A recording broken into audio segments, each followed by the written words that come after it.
Welcome to this session of LLM Makerspace. I'm here, I'm Javier. I'm here with my colleague Maxim, and we will show you how to build LLM-powered fashion recommender systems on top of HubSpot.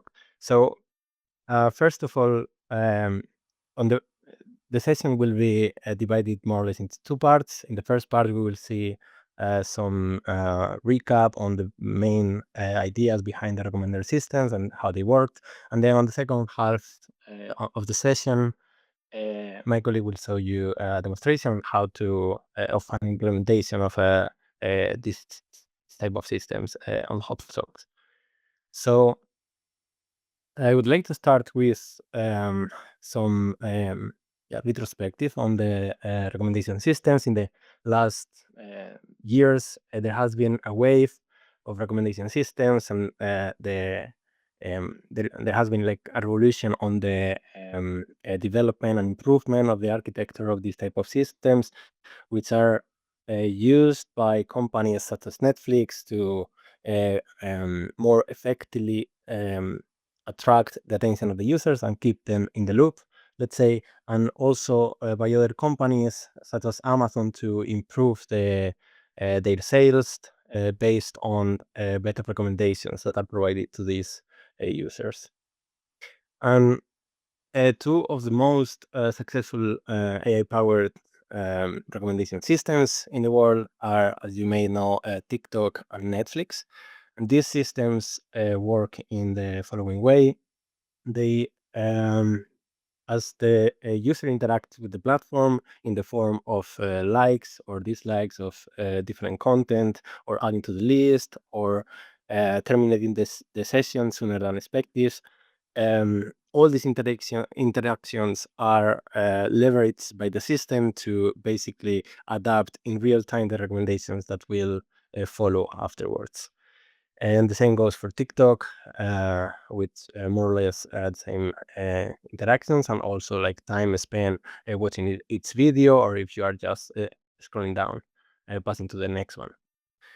So, some description of the architecture that TikTok was using for the recommender system is, as we can see in the screen, and it's described in the paper called Monolith. And there are two main components here, which is on the right hand side, we see the trainer worker, which is basically in charge of training the model or updating the model in an online manner. So over time, the model weights will get updated. And then the second component is the joiner Flink job, as we can see in the middle here, which is basically in charge of combining the features generated by the model server with these user interactions that I was mentioning before.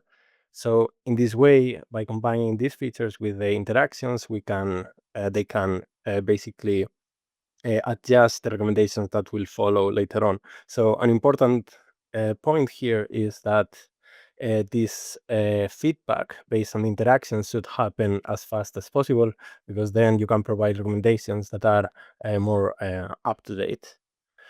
But it's not only TikTok and Netflix that are increasingly working on their recommendation systems, but in fact, I guess most of the tech products that you might be using today, they implement their own recommender system in some or other way. And now, recommender systems are also like heavily implemented in the retail sector, where we see reports that suggest that retail companies that use recommender systems can increase their sales, are also customer engagement, and even more if in the recent days or in the recent year, powering these LLM systems or integrating LLMs into these recommender systems is helping to these companies to make even more sales, or basically engage the users even further. But what are the different approaches that LLMs can contribute to this existing recommender systems? So there are different ways. There are more than these ones, but just as a brief description, we can use LLMs to make the recommendation systems more conversational.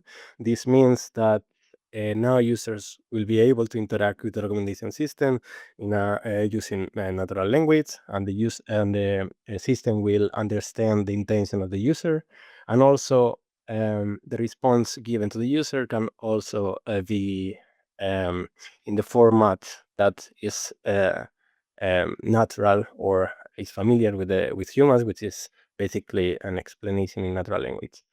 Also, LLMs can be used for semantic search. LLMs can, for example, describe what type of products are going to fit users' search. For example, if a user is asking for winter jackets, then the LLM might generate descriptions that kind of describe potential items that will fit that query and use them to look for different products. And also it can be used for doing some further classification of the items, or filtering, or even ranking the different items that might be recommended to the user. And then the last one that I will mention here is more of a multi-modal approach, where let me close this. Yeah, a multimodal approach where the LLM is able to combine information in different formats. So it's not only structured data. Now it could also use images or videos or text, and then used all this information together to basically improve the recommendations. And also, even if it's in the same format, or imagine that is still structured data, but in different formats, the LLMs are also kind of flexible to understand this information and to use it together. So now the next step would be to think about how we actually implement these LLMs into existing recommended systems. And the first thought that we might have is like, okay, well, just we can create a chatbot, or use one of those services that provide a chatbot just in front of my full-scale recommender system, and that would work. In this case, the user prompt will go to the chatbot, which is in charge of mapping the intent of the user, and then we fall back to the previous behavior, which is basically sending the recommendation request with the user ID to the recommendation system. So, although this is one of the first ideas that one might have, actually we can do much better when it comes to integrating LLMs in recommender systems. And here are three different ideas. So, for example, we can use LLM to recommend use products. So it basically enables users to search for products by asking, for example, I'm going to the beach and I need some items. What can you recommend? And then the LLM can generate some potential descriptions for these kind of items, and then we can use these descriptions to look for candidates or look for similar items in the catalog. So that would be one of the use cases. Another use case would be, for example, using the LLM to rank the candidates. So in this case, you might join or combine information of each of the candidates together with the user prompt that might contain some preferences. For example, if the user prefers a red jacket or something like that, or light colors or something like that, and then the LLM will be able to actually compare this information and look for and take into account the preferences of the user when it comes to sorting or ranking these candidates. And then a last one that I will mention here is to use the LLM to basically design an assistant, a SOAP assistant that will help users explore different transactions, or to analyze better the shopping patterns of the user, or look for um, um, orders that have been made in the past, or check the status of orders, and all these kind of things. So before having a look at how to implement or how to integrate LLMs into recommender systems, we can briefly recap how recommender systems works to have some background information. And basically, recommender systems can be seen as information filtering systems that will kind of filter, for example, in this case, similar articles or content that will be recommended to the user. And there are different approaches to do this filtering. One of the approaches is content-based filtering, which is basically given some articles that we know that the user likes, for example, because they have already read these articles, we can look for similar articles. Or another approach would be collaborative filtering, which is if I want to recommend articles to this specific user, let's look for users that are similar in their profiles or their likings, and then we will just recommend the same articles that the other user has read to this other user. So these are two different approaches, and the way it works under the hood is by using embeddings, which is embeddings are like a representation of the different items or users in the form of a vector, and they are useful because they can compress high-dimensional data into these vectors that then can be stored in the same index space in a way that similar items will normally be located next to each other. So the closer the items, the more similar they are. But as we have seen before, that would work easily if you are comparing articles with articles or users with users. But what about comparing, like doing more sophisticated filtering using, for example, articles that the user has already bought in the past, or more information about the preferences of the user, and so on. In this case, we can use what is called two-tower embedding model, which basically works in the following way. We will have two models. One is in charge of generated embeddings out of user information and preferences and past interactions as well. And then we have another model which is in charge of generating embeddings or encoding information related to items. And then we will train these two models together in a way that they will like provide feedback to each other, let's say. So we can use as a loss function the dot product of both embeddings, and then compare it with the ground truth, which we know that, for example, this specific item should have been recommended to these users, so it should have a higher score because there is higher interaction between them, and then call back, use back propagation to basically update the models regarding or with regards to this loss function.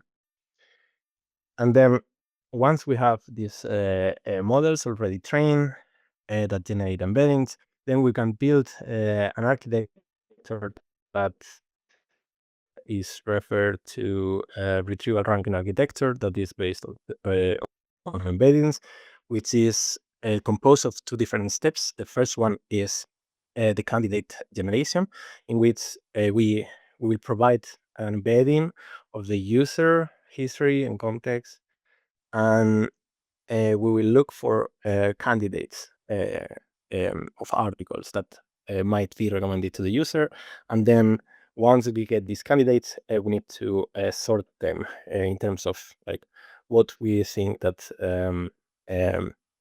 are more aligned to the user desires, for example, or likings. So if we have like kind of an overview, the whole process is composed of 4 steps. So first we will we train these 2 tower models that compute embeddings, and we use them to later create a new embeddings based on the user queries. Then we will do the retrieval of candidates using this embedding computed from the user information. Then once we have the candidates, we need to filter out items that, for example, the user has bought in the past, so we don't want to repeat ourselves, and we need to filter those. And or maybe if we have some constraints related to the user region, we have also to filter those out. And then the last step would be to rank basically all the remaining candidates before sending them to the user. Um, um, so the way, from another perspective, if when it comes to implementation, the way it looks like is the following. For example, imagine that the user is just logging in a website. Then, as soon as the user logs in, we know the user ID, and also there is a session ID that is tracking all the interactions of the user with the website. If he's clicking on different products or adding some items to the basket and these kind of things. And then using this user ID, first of all, here on the left hand side, we can use this user ID to retrieve information of the user and preferences and last interactions, and then compute this user query embedding that I was mentioning before. This will be passed to the candidate retrieval step, which is basically making a search into the vector index in this case, that will retrieve candidates that basically fall close to this user query embedding in that index space. And then finally, we do the ranking with a different model. For doing the ranking, before that, we will use all the candidate item IDs to retrieve or probably extend more the information of each of the items that might be useful when it comes to making the ranking. So this is how the classical kind of classical implementation of this architecture looks like. And one thing that is important to take into account here is these trends and feedback. While users are interacting with the platform, there is like a feedback loop that basically sends all these interactions to the platform, like clicks or adding items to the basket, as I mentioned before. And then these interactions should be used as soon as possible for making more up-to-date recommendations to the user. So basically, if a user didn't click on one specific item, there is no point on like recommending this item again and again. So this processing or ingestion of all the user interactions looks like this. So normally or typically we have two feature pipelines. One is the schema feature pipeline that is consuming events from Kafka. So basically the platform will send one event to Kafka per user interaction, and then we have this streaming pipeline consuming all these events and processing the interactions, and this will be fed to the interactions table. In this case, that also contains foreign key to the customer ID and foreign key to the article ID and some information, some details about the interaction itself, like for example the type, the score, how important was it, and how important it was, and so on. Then also we have on the other hand our dimension tables, which in this case is the customer table and the articles table, which are not necessarily updated in real time. So for that purpose, we have batch feature pipeline that will periodically add more articles as the platform is releasing or the retail company is releasing more products. We need to periodically ingest those items into the respective dimension tables. And also if users are creating accounts and so on, the same, or if they are updating information in their profiles, the same will go for the dimension table of the customers. So the important thing here to know is that, or to take into account, is that basically on while the batch feature pipeline is run periodically, the streaming feature pipeline is continuously running. And one key difference between really like mind-blowing recommender systems and other type of systems is that the the more up-to-date the feature values or the interactions are taken into account into feature recommendations, the more like sales or user engagement will be seen by the platform. So this is basically core or normally referred to feature freshness. So it's basically how up-to-date these feature values are, which is it basically means that after an interaction has happened, for example, a user clicking on a specific product, and there is an event that is sent to Kafka, then how long it takes for the next recommendation request to be able to take this new interaction into account. So this is or to be able to see this new interaction that has happened, and this is the feature freshness. And as I mentioned before, the lower the feature freshness, the more up-to-date recommendations, or the fastest you will have updated recommendations for the users. And if we take a little bit more into in detail the implementation of these pipelines, normally as a best practice of for building machine learning systems, we normally refer to the FDI pipeline architecture, which is basically classifying pipelines into three different types: the feature pipeline, training pipeline, and inference pipeline. And in this case, we will not have a look at the train pipeline since it's not relevant for this session, but it's useful to have in mind that the two pipelines that I mentioned before, the streaming and the batch feature pipelines, are the ones that happen on the left. And you see there is a click event, then this is processed by the feature pipelines and then is written into the feature store.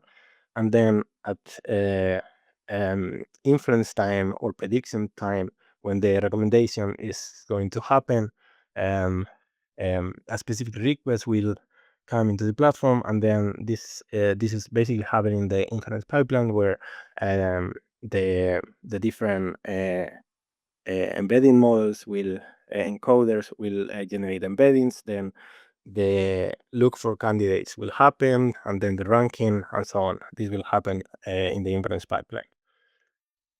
So when it comes to building these kind of systems on top of HopsWorks, we have, for example, the models that I was mentioning before, running on KCR deployments, which provide two different components, the transformer and the predictor, but we don't need to go deeper into that.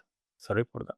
Yeah, we don't need to go deeper into that, but basically, so when a request comes in, first it will be processed by the transformer, not to be confused with or not to confuse this term with the LLM transformer. The the model architecture. This is a different transformer.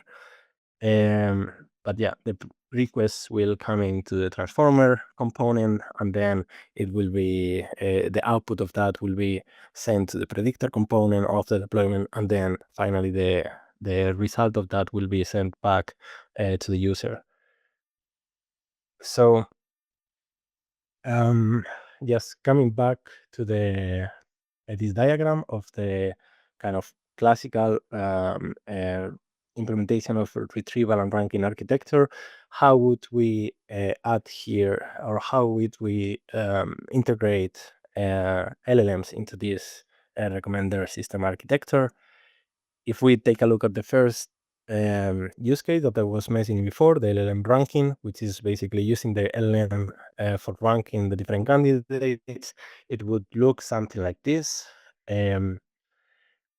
It's basically we will replace the ranking model with an we can replace the ranking model with an LLM, and in this case, this LLM will not only um, obtain information about the different candidate items, but also it can take into account the user prompt that might contain some preferences. And then, as I mentioned before, the LLM is able to basically use both information about items and user preferences to generate a better ranking of the items.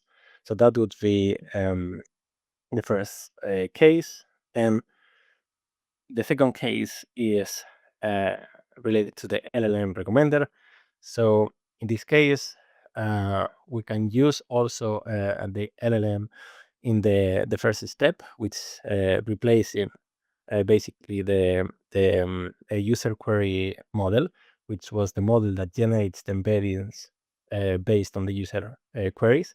So in this case, the user prompt will come in with some description about what related to what the user is searching for, and then the LLM can generate descriptions of potential items that might satisfy this request or requirements, and then using these generated descriptions, we can compute embeddings. This would be like description embeddings, and use those to search for candidates. And then afterwards, we can either use a ranking model or again the LLM to basically sort these kind of candidates. And then the last one here, the last use case that I was mentioning before is the LLM assistant, in which there is no candidate retrieval happening and ranking, because in this case is the assistant is basically enabling users to interact with the platform and to explore the different transactions that have happened in the past, or to try to understand better their shopping patterns and these kind of things. So in this case, again, a user prompt with some request for assistance related to history records or something like that will come into the LLM, and then the LLM can um, basically use or decide that more information about the user, or maybe the transactions that have occurred in the past, or maybe information about the session is actually needed to generate the answer. So it will recognize what needs to be retrieved, let's say. This is something that can be implemented via tool calling or function calling. And basically, each of these tools or functions will retrieve information from the AI lakehouse, information related to the user's transactions and so on, depending on what the user is asking for. And then the LLM will iterate again to generate an answer with all that contextual information. And then there is, as I said, there is no need to go further and pick candidates and ranking them, because in this case it's a different request that is received from the user. So having said that, now my colleague will show you a demo of an implementation of this LLM Fashion Assistant and the LLM Fashion Recommender. The demo is built on top of HubSworks and is using a data set provided by H&M, and it's publicly available at the link that you see on the screen, and is contains information about articles with different information about different items, also customers, transactions, and then we will also use a feature group in HubSworks to basically manage all the interactions that will happen while using the platform. So all the user interactions that will be processed. And during the demo, we will see how this recommender and assistant works. Okay, thank you, Javier. Hi everyone, my name is Maxim and I'm a machine learning engineer at HubSworks. So here you can see the HubSworks UI. We can see that all feature groups, feature views, models and deployments are already present in the feature store. We can see that the deployment is up and running and waiting for us. So here is the UI, how it looks like. It's a Streamlit UI. On the sidebar, you can see that deployment is ready. You can stop deployment. You can choose different customer IDs to work with. And additionally, we can see different pages. So the first one is customer recommendation page, which uses our two-tower model. The second one is LLM recommendations page, which uses the LLM recommender agent. And the last one is LLM assistant, which uses a multi-agent graph. Additionally, you can see the interactions dashboard. So you see the total amount of interactions, total clicks, and total amount of purchases. And additionally, you can see the interactions table. So yeah, here are recommended items. So each item has its own ranking score. You can view details. As you can see, they are tracked. You can buy this item. And as you can see in the logs, they are immediately inserted into the feature store. So let's look deeper into the code. So in the inference and UI.py, we are initializing tracker and the feature group updater. So in the interactions tracker, we support, for now we have 3 interactions. 0 means that user ignored this item. The 1 means that user clicked on this item to look at the, for example, details. And 2 means that the user purchased that item. Also, we have the track method. It takes user ID and article ID, as well as interaction type as input, and then appends it to the interaction dictionary. So then we can insert it into the feature store. In the feature group updater, we have process interactions method. So as you can see, we retrieve interactions data from the tracker, then prepare it for the insertion, and then use multi-part insert method of the feature group to immediately insert interactions into the online storage. So it's designed to repeatedly insert small chunks of data. So it's especially suitable for streaming applications. Yes. So yeah, as I mentioned, it inserts into the online storage. If you want to insert this data into the offline storage, you need to manually run materialization jobs, or you can schedule them to run, for example, every day at midnight, or every hour, or as you wish. So having inserted all latest interactions into the feature store, we need to make sure that the items user already bought are not again recommended. So in this case, in the deployment transformer script, we are getting IDs of items already bought by customers from the transactions feature group, which consists the latest interactions as well. And then we filter out those already bought items and show only new items. Also, we have LLM recommender agent, you can see here. So you can choose gender, you can choose different prompts, you can also provide your own. And for example, we can try to get recommendations. The user query is, I'm going to the beach for a week-long vacation, what items do I need? So we see the outfit summary, and we see different sections of recommended items. So we can again view details, and we can buy this, and all yeah, we can buy this item. So let's look at the code. So here is the fashion recommender agent. The prompt looks the next way. So we are saying that you are a fashion recommender. Here is the user request. Here is the gender. Additionally, you can provide much more kind of features. For example, age. You can include your preferences, such as I don't like white colors, I don't like hats. So in this case, LLM will take this into account and will not generate items which are not appropriate for you. Also, we are asking to generate 5 fashion items with detailed descriptions, strictly following the next format. So it should include emoji, item category, and item description.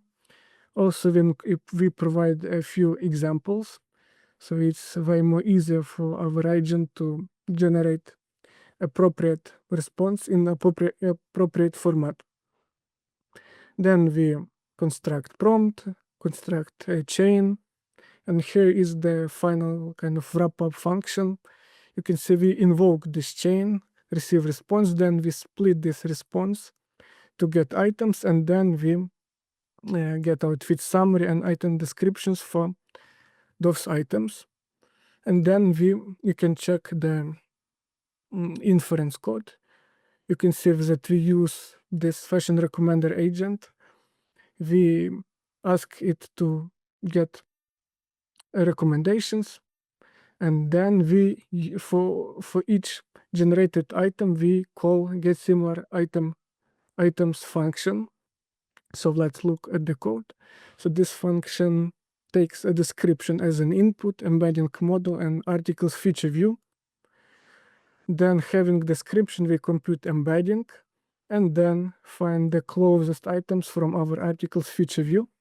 So for example, our LLM assistant generated five items. As a result, we have 5 different descriptions. Then we compute 5 embeddings for each of the description, and for each embedding, we retrieve the closest items from our feature view. So as a result, we see different sections of different items. For example, let's try with female gender. So we can see the short outfit summary, and you can see different sections of recommended items, which look nice here. Let's try one more. For example, the prompt is, I have a formal winter wedding to attend next month. What should I wear? So we can see short outfit summary and it recommended dress, footwear, accessories, and so on and so on. So yeah, now let's investigate the LLM assistant. So for example, you bought items, kind of click at some items and want to get some insights about your interactions. For example, total amount you spent or what items you bought a week ago and so on. You can use LLM Fashion Assistant, which is multi-agent graph. So it supports the next questions such as what items I clicked on for today, or what items I clicked on for the last 3 days, or describe me the last 5 items, and so on. So let's look at the code. 1 second. So here is, we used a long graph to create this LLM assistant. You can see the state. In the state, we have different fields such as user query, response, customer ID, context quality, iterations, max amount of iterations, error message, and code. Also, we have 4 agents. The first one is code generation agent, which takes data as an input. So then having this data, code generation agent retrieves metadata and includes this metadata into the prompt. So it's way more kind of easy and to generate code, to provide some aggregations from it and produce context, which will be later used by the response generator agent. Additionally, we have context evaluation agent. So it takes as an input the user query and the context and decides, is it sufficient or not, or we should try again to generate better context, or it is sufficient to answer the user query. Additionally, we have query refinement agent in case that context is not appropriate. In this case, we should kind of try to update the user query so it will be more easy and understandable for the code generation agent to generate better code and produce more appropriate context. And then we have response generator agent, which is kind of the final step. So it generates a final response, having context, having user query, it generates final response, which is shown to the user. So we have a separate node for each agent. So now let's look deeper into each agent. So code generation agent takes data as an input. So we retrieve available features, available feature types. Also, we provide some samples. The LLM is used GPT-4o, which is enough, with temperature for 0. In case you want to generate much more complex aggregations, much more complex code, you can use Claude Sonnet, which is the best coding model right now. So here is the prompt. So we say that your task is to generate Python code to answer a user question. Here are available features, available feature types, data sample, and some extra instructions. So the agent will better understand the data it is working with. So also we include user query. Additionally, we include previous errors if they are present and previous code. So in case the generated code failed, we provide in the next iteration the error message and previous code. So it's way more easy for the agent to fix this problem. So yeah, then we construct the prompt, construct chain. We have generate code function, so which we invoke and receive a generated code. Then we execute this code, and in case of success, we return the final result with context. And in case of fail, we return the error message and generated code. So in the next iteration, it will be easier for the code generation agent to fix this problem. And here is a wrap-up function, which is used as a node. You can see here, generate context. So firstly, we generate code, then we execute this code. In case of fail, or in case that we have not reached the maximum of iteration allowed, we try to regenerate this, including error message and code. And in case of success, we update the state with the context, with the code, and direct the system to the evaluate context, to the context evaluation agent. So let's look step by step how code generation agent works. So you can see here we are retrieving context data from the feature store. We provide customer ID. So let's look at the function. So we connect to the feature store and we are retrieving the LLM assistant context feature view. And then we are reading data filtering for this specific customer ID. So yeah, and in the UI you see that you can refresh assistant data. In this case, the assistant will be initialized with new interactions with the latest data set. So as a result, it will be always kind of aware of the latest interactions. So let's check. Here we initialize the code generation agent and then call generate code method is the next query. What items I bought today? So let's check the generated code. You can see the logic, and then we can execute this code and we can see the context. And then this context is then passed to the context evaluation agent. So let's look at this. So context evaluation agent works in the structured output mode. So as you can see, we defined context evaluation schema as a pedantic model. So this schema has only one field, quality, and it supports only two values, good and insufficient. So LLM was used GPT-4o Mini, which is completely enough for this case, for this task. And the query is the next. The prompt is the next. Your task is to determine if the context provides sufficient information to fully answer the query. Then we provide user query, context, then construct prompt, chain, and then invoke the chain. Having response, we retrieve the quality field, and in case the quality, context quality is good, we direct to the generate response agent, which is the final step, which will generate the final response. The final response will be shown to the user.